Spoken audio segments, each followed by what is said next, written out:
Hi friends, ನಮಸ್ಕಾರ. ನಾನು ನಿಮ್ಮ ಆರ್ ಕೆ ಶೆಟ್ಟಿ. ಸ್ನೇಹಿತರೆ, ನಾನು ಈ ಬೆಂಗಳೂರು ಟು ಮೈಸೂರು ಹೈವೇಲಿದ್ದೀನಿ.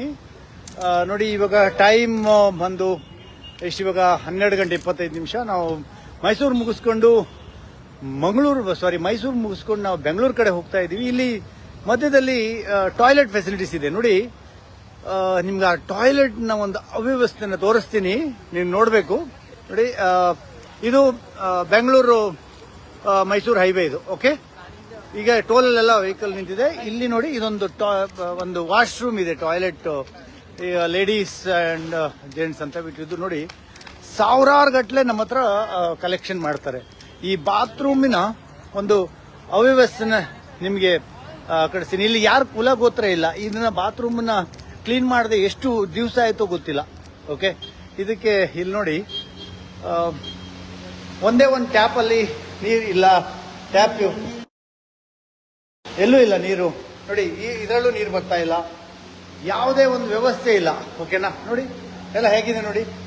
ಇದು ನಮ್ಮ ಪ್ರತಾಪ್ ಸಿಂಹ ಅವರು ಅವರ ಒಂದು ಕನಸಿನ ಕೂಗು ತರ ಇದು ಮಾಡಿದ್ದು ಒಂದು ಪ್ರಾಜೆಕ್ಟ್ ಇದು, ನನಗೆ ಗೊತ್ತಿದ್ದಂಗೆ.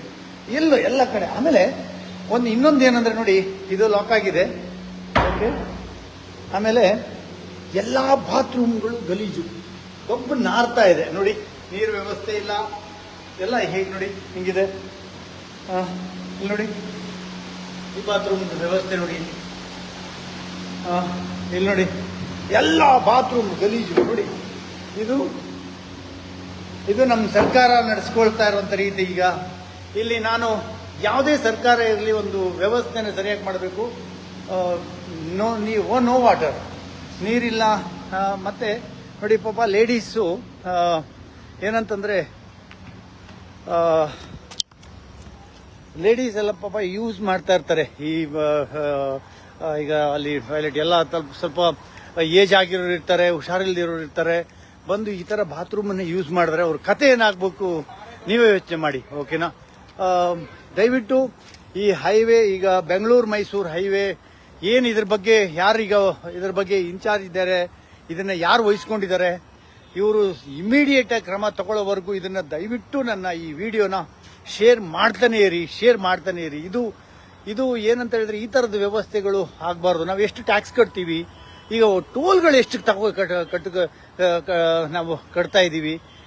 ಈ ತರದೊಂದು ವ್ಯವಸ್ಥೆ ಎಲ್ಲಾ ಕಡೆ ದುಡ್ಡನ್ನ ಲೂಟಿ ಮಾಡ್ತಾರೆ. ಬಿಟ್ರೆ ಇವರು ನಮ್ಗೆ ಒಂದು ವ್ಯವಸ್ಥೆ ಕೊಡಲ್ಲ. ಅಂದ್ರೆ ವಿಕ್ರಮ್ ಅವರೇ, ದಯವಿಟ್ಟು ಒಂದು ನಿಮಿಷ ನೀವು ಮಾತಾಡ್ಬೇಕು, ಬನ್ನಿ. ಈಗ ಈ ಬಾತ್ರೂಮ್, ನಾವು ಈಗ ಒಂದೇ ಒಂದು ಬಾತ್ರೂಮ್ ಅಲ್ಲಿ ನೀರಿಲ್ಲ. ಎಲ್ಲ ಏನಾಗಿದೆ ಅಂತಂದ್ರೆ, ಬನ್ನಿ ವಿಕ್ರಮ್ ಬನ್ನಿ. ಈಗ ನಮ್ಮ ವಿಕ್ರಮ್ ಇದಾರೆ ಇಲ್ಲಿ. ಅವರು ಒಂದು IT ಕಂಪನಿಯಲ್ಲಿ ವರ್ಕ್ ಮಾಡ್ತಾ ಇದ್ದಾರೆ. ಒಂದೇ ಒಂದು ಬಾತ್ರೂಮ್ ಅಲ್ಲಿ ನೀರಿಲ್ಲ, ಅಲ್ಲಿ ಗಲೀಜು ಗಬ್ಬು ನಾರ್ತಾ ಇದೆ. ವಿಕ್ರಮ್ ಅವರೇ, ಇದ್ರ ಬಗ್ಗೆ ನೀವು ದಯವಿಟ್ಟು ನಿಮ್ಮ ಕ್ಲೀನ್ ಮಾಡ್ಬೇಕಷ್ಟೇ. ಟೋಲ್ ಅವರು ಇದನ್ನ ಕ್ರಮ ತಗೋಬೇಕಾಗುತ್ತೆ. ಇದು ಈ ತರದ ಮಾಡಿ ಆದಷ್ಟು ಇಲ್ಲಿ ಟ್ರಾವೆಲ್ ಮಾಡೋರೆಲ್ಲ ಕಮೆಂಟ್ ಮಾಡಿ ಆಮೇಲೆ ರಿಪೋರ್ಟ್ ಮಾಡಿ ಅವ್ರಿಗೆ, ಸೊ ಬಂದು ಕ್ಲೀನ್ ಮಾಡ್ಬೋದು. ಅಲ್ಲ, ಈ ತರದ ಒಂದು ವ್ಯವಸ್ಥೆ ಆಗ್ಲಿಕ್ಕೆ ಕಾರಣ ಏನೀಗ? ಇಷ್ಟೊಂದಂತ ಸಾವಿರಾರು ಗಟ್ಟಲೆ ದುಡ್ಡು ಕಲೆಕ್ಟ್ ಮಾಡ್ತಾರೆ. ಅವ್ಯವಸ್ಥೆ ಏನ್ ಇರ್ಬೋದು? ಸರಿ ಇಲ್ಲ, ಹಾಗೆ ಹೇಳ್ಬೋದು. ಆಡಳಿತ ವ್ಯವಸ್ಥೆ. ಮತ್ತೆ ಈ ಟೋಲ್ ನ ಇನ್ಚಾರ್ಜ್ ಈಗ ಇಷ್ಟು ದುಡ್ಡೆಲ್ಲ ತಗೊಂತಾ ಇದಾರೆ. ಅದೆಲ್ಲ ಹೋಗುತ್ತೆ ಈಗ ದುಡ್ಡೆಲ್ಲ ತಗೊಂಡವರು?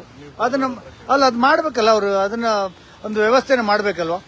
ಇಲ್ಲಿ ನೋಡಿ, ಈಗ ನಾವು ಸಾರ್ವಜನಿಕರು ಏನಂತ ಒಂದು ಮಾತಾಡ್ಲಿಕ್ಕಾಗತ್ತೆ? ಇದನ್ನ ಸಂಬಂಧಪಟ್ಟ ಅಧಿಕಾರಿಗಳು, ಸಂಬಂಧಪಟ್ಟ ಈ ಒಂದು ಸಾರಿಗೆ ವ್ಯವಸ್ಥೆ, ಸಂಬಂಧಪಟ್ಟ ಈ ಒಂದು ರೋಡಿನ ವ್ಯವಸ್ಥೆಯವರು ಇದ್ರ ಬಗ್ಗೆ ಕ್ರಮ ತಗೋಬೇಕು.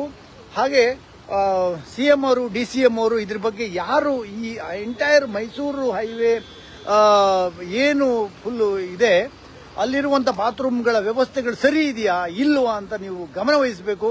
ಬರೀ ಏನಾಗತ್ತಂದ್ರೆ 224 ಕ್ಷೇತ್ರಗಳಲ್ಲಿರುವ MLAಗಳು, 28 ಕ್ಷೇತ್ರದಲ್ಲಿರುವ MPಗಳು, ನೀವು ಏನಂತಂದ್ರೆ ಬರೀ ನಿಮ್ಮ ಕ್ಷೇತ್ರ ನೋಡೋದ್ರ ಜೊತೆ ಸ್ವಲ್ಪ ಸಮಾಜದ ಬಗ್ಗೆ, ಈ ಇಡೀ ಕರ್ನಾಟಕದ ವ್ಯವಸ್ಥೆ ಬಗ್ಗೆ ಒಂದು ಸ್ವಲ್ಪ ಧ್ವನಿ ಎತ್ತಿ ಅದ್ರ ಬಗ್ಗೆ ನೀವು ಇದು ಮಾಡಬೇಕು ಅಂತ, ನೀವೊಂದು ಒಳ್ಳೆ ಒಂದು ಆಡಳಿತ ಕೊಡಬೇಕು ಅಂತ ನಾನು ಕೇಳ್ಕೊಳ್ತೀನಿ. ಹಾಗೆ ನೋಡಿ, ನಿಮ್ಮ ಕ್ಷೇತ್ರ ಇದೀಗ ಒಂದು MLA ಕ್ಷೇತ್ರಕ್ಕೆ ಬರುತ್ತೆ. ಈಗ ನಾವು ನಿಂತಿರುವಂತ ಜಾಗ ಈ ಒಂದು ಏರಿಯಾ. ಯಾವ್ಯಾವ ಏರಿಯಾದಲ್ಲಿ ಅವರು MLA ಅವರಿಗೆ ಸಂಬಂಧಪಟ್ಟಿರೋ ಜಾಗ ಇರುತ್ತೆ, ಗಮನ ವಹಿಸಿಕೊಂಡು ನೀವು ಮುತುವರ್ಜಿ ವಹಿಸಿ ಕೆಲಸ ಮಾಡಬೇಕು ಅಂತ ಕೇಳ್ಕೊಳ್ತೀನಿ. ನಮಸ್ಕಾರ, ನಿಮ್ಮ ಪ್ರೀತಿಯ ರಾಮಕೃಷ್ಣ ಶೆಟ್ಟಿ. ನಮಸ್ಕಾರ, ಗುಡ್ ನೈಟ್.